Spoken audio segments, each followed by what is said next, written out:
नमस्कार। आज की जो कहानी है वो बड़ी पॉपुलर है, बहुत फेमस है। हो सकता है आप में से अधिकतर लोगों ने उसको सुना हो, लेकिन ये कहानी बहुत इंस्पायरिंग और मोटिवेशनल है। तो यदि आपने सुन रखा है फिर भी दोबारा सुन लेना चाहिए, क्योंकि इस कहानी से हमेशा हमें कुछ ना कुछ सीखने को मिलता है। तो था क्या कि गांव में मंदिर था, और जैसा कि होता है मंदिर में बहुत सुंदर मूर्ति थी, और उस मंदिर परिसर में ही एक जगह और थी जहाँ पे एक बहुत बड़ा पत्थर रखा था, जिस पे कि लोग जो है नारियल फोड़ते थे। तो लोग आते थे, पूजा पाठ करते थे, मूर्तियों को फूल मालाएं पहनाते थे, अच्छा मिष्ठान खिलाते थे, प्रसाद चढ़ाते थे, प्रणाम करते थे, दंडवत करते थे, और उसके बाद जो नारियल होता था उस पत्थर पे फोड़ते थे। तो एक बार क्या हुआ कि उस पत्थर ने, जिस पे नारियल फोड़ा जाता था, उसने मूर्तियों से कहा, बोले यार सब किस्मत की बात है, समय समय की बात है। देखो हम तुम एक जैसे हैं, एक ही जगह से हैं, और हम तुम तो बिल्कुल साथ साथ रहते थे, और आज तुम कहाँ हो और मैं कहाँ हूँ। तो मूर्तियों ने कहा, मित्र भूल रहे हो, ये सही है कि हम तुम बिल्कुल पास पास रहते थे और एक ही जैसे हैं और एक ही जगह रहते थे, लेकिन अंतर है, जब ये मंदिर बन रहा था और उस समय जब मूर्तियाँ बनाने के लिए पत्थर की खोज हुई थी, तो तुम भूल गए सबसे पहले तुम्हें ही चुना गया था, मुझे नहीं चुना गया था, तुम्हें चुना गया था। तो जो मूर्तिकार थे वो तुम्हें लेकर आए, लाने के बाद उन्होंने तुम्हारे ऊपर छेनी हथौड़ा चलाया, घिसना शुरू किया, रगड़ाई शुरू की। तो जैसे ही घिसाई और रगड़ाई शुरू हुई, छेनी हथौड़े चले, तुम गिड़गिड़ाने लगे, रोने लगे, बहुत तेज़ी से रोने लगे, अरे मुझे छोड़ दो।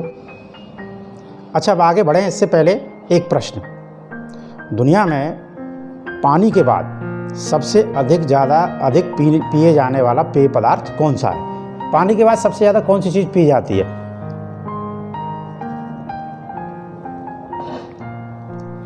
वही जो मैं पी रहा हूँ, चाय। चाय दुनिया में पानी के बाद सबसे अधिक पिए जाने वाला पेय पदार्थ है। खैर, तो मूर्ति ने कहा कि तुम चिल्लाने लगे, बार बार गिड़गिड़ाने लगे। अब जो लोग तुम्हें तराश रहे थे उनको फिर तुम पे दया आ गई, उन्हें लगा यार ये ज़्यादा रोता बिल्लाता है, चिल्लाता है, चलो ऐसा छोड़ दें। तो तुम्हें वहीं छोड़ दिया गया। फिर दूसरे पत्थर की खोज हुई, तो मैं तो देखने में वैसे ही बड़ा बेडप सा था, मेरी शेप बिल्कुल बेकार थी, लेकिन मूर्ति तो बननी ही थी, तो मुझे लाया गया। और लाने के बाद फिर मेरे ऊपर छेनी हथौड़े चले, छेनी चली, हथौड़े चले, मुझे मारा पीटा गया, मुझे मेरी रगड़ाई की गई, घिसाई की गई। और मित्र, उस समय मुझे बड़ा कष्ट होता था, मुझे असहनीय दर्द होता था, मैं अंदर से बहुत ज़्यादा व्याकुल होता था, लेकिन मैंने सहा, मैं सब कुछ सहता रहा। और सहने का नतीजा ये है कि वो मैं जो पहले बहुत बेकार सा दिखता था, जिसकी बेकार शेप थी, उससे मैं आज मूर्ति बन गया। मूर्ति बन गया तो मूर्ति बनने के बाद मैं मंदिर में स्थापित हो गया। अब जब मंदिर में स्थापित हो गया, उसके बाद लोग पूजा करने के लिए आने लगे, तो पूजा के लिए लोग फूल मालाएं लाते थे, प्रसाद लाते थे, मुझे प्रणाम करते थे, दंडवत करते थे, लेकिन एक पत्थर चाहिए था जिस पर नारियल फोड़ा जा सके।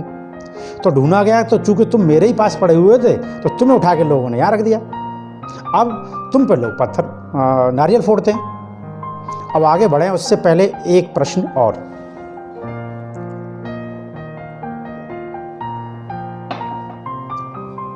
गिलास आधा खाली है और आधा भरा है, इसमें कौन सा उत्तर सही है?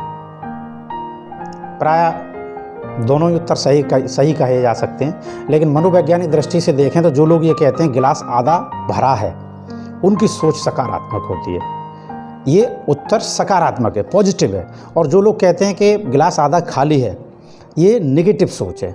कहने को मानने को तो आंसर दोनों ही सही है, लेकिन गिलास आधा भरा है ये क्वेश्चन सही है। तो बच्चों, इस तरह से जो जीवन में संघर्ष करता है, कभी कभार हमें लगता है अरे वो और हम तो एक ही क्लास में पढ़ते थे, हम दोनों तो रूममेट रहे हैं, क्लासमेट रहे हैं, आज वो कहाँ है, हम कहाँ हैं, सब किस्मत की बात है। लेकिन प्रायः क्या होता है कि जो जिस मुकाम पे पहुंचा है, हमें उसकी सफलता दिखाई देती है, चकाचौंध दिखाई देता है, लेकिन उसके पीछे का जो संघर्ष है, जो दर्द है, जो पीड़ा है, वो हमें नहीं दिखाई देती। ठीक उसी मूर्ति की तरह से मूर्ति वो बनती है जो अपने ऊपर छेनी हथौड़े सहती है, घिसाई रगड़ाई सहती है, तब वो उसमें से निखार आता है, तब उसकी शेप बदलती है। तो ठीक ऐसे यदि आपको जीवन में कुछ करना है, अपनी शेप संवारनी है, तो आपको अपने ऊपर छेनी हथौड़े चलवाने पड़ेंगे, घिसाई रगड़ाई करानी पड़ेगी।